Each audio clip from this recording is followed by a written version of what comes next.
హ్మ్. అందరికీ నమస్కారం. నిన్న ఏదైతే మొయినాబాద్ డ్రగ్స్ కేసు విషయంలో మరి కాంగ్రెస్ ప్రభుత్వ అధ్యక్షుడు మరి పిసిసి చీఫ్ మహేష్ కుమార్ గౌడ్ గారు మాట్లాడినటువంటి మాటలను తక్షణం వెనక్కి తీసుకోవాలి. BRS party working president KTR గారికి తక్షణమే క్షమాపణ చెప్పాలి.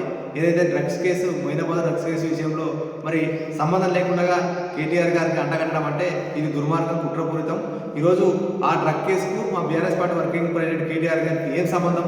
దాంట్లో అది ఏదైనా డ్రగ్ కేసు ఉంటే అది చట్టం చూసుకుంటుంది, కానీ పదే పదే కేటీఆర్ గారికి అంటగట్టడం, మరి వారి పైన నిందారోపణలు వేయడం అనేది దుర్మార్గం. దీన్ని తీవ్రంగా ఖండిస్తున్నాం. జోగులాంబ గద్వాల జిల్లా బీఆర్ఎస్ పక్షాన తక్షణమే పిసిసి మహేష్ కుమార్ గౌడ్ గారు తక్షణమే కేటీఆర్ గారికి క్షమాపణ చెప్పాలి. లేని పక్షంలో పెద్ద ఎత్తున కూడా మేము ప్రతిఘటించడానికి సిద్ధంగా ఉన్నాం. ఎందుకంటే ఇవాళ కేటీఆర్ గారు అంటే తెలంగాణ రాష్ట్రంలో ప్రజా సమస్యల పైన ప్రతినిత్యం గలమెత్తే నాయకుడు. మరి ఇవాళ సమస్య ఎక్కడుంటే అక్కడ ప్రజల పక్షాన పోరాడుతున్నాడు. మీరు చేస్తున్నటువంటి మోసాలను, మీరు చేస్తున్నటువంటి కుట్రలను, రేవంత్ రెడ్డి చేస్తున్నటువంటి కుట్రలను, మోసాలను ఎప్పటికెప్పుడు ఎండగడుతున్నాడు. అది జీర్ణించుకోలేకనే ఇవాళ కేటీఆర్ గారికి మొయినాబాద్ డ్రగ్ విషయాన్ని మరి అడ్డగడుతున్నారు. ఇది దుర్మార్గం.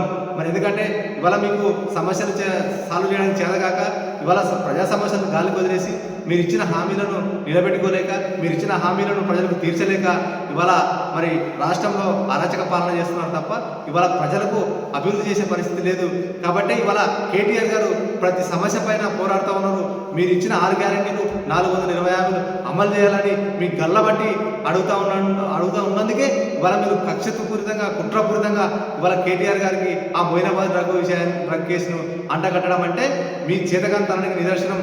ఖబర్దార్ రేవంత్ రెడ్డి బిడ్డ, మా కేటీఆర్ గారి జోలికి వస్తే మిమ్మల్ని వదిలిపెట్టే ప్రసక్తి లేదు. మహేష్ కుమార్ గౌడ్ గారు ఏమనుకుంటున్నారో మీరు ఈ తెలంగాణ రాష్ట్రంలో తిరగలేరు. మేము తలుచుకుంటే ఖచ్చితంగా మా బీఆర్ఎస్ పార్టీ సైనికులం ఇవాళ 60 లక్షల మంది ఈ రాష్ట్రంలో ఉన్నాము. కాబట్టి తక్షణమే ఏదైతే అసత్య ఆరోపణలు చేసినారో కేటీఆర్ గారి పైన తక్షణమే క్షమాపణ చెప్పి ఆ వ్యాఖ్యలు వెనక్కి తీసుకోవాలని ఈ సందర్భంగా డిమాండ్ చేస్తున్నాం.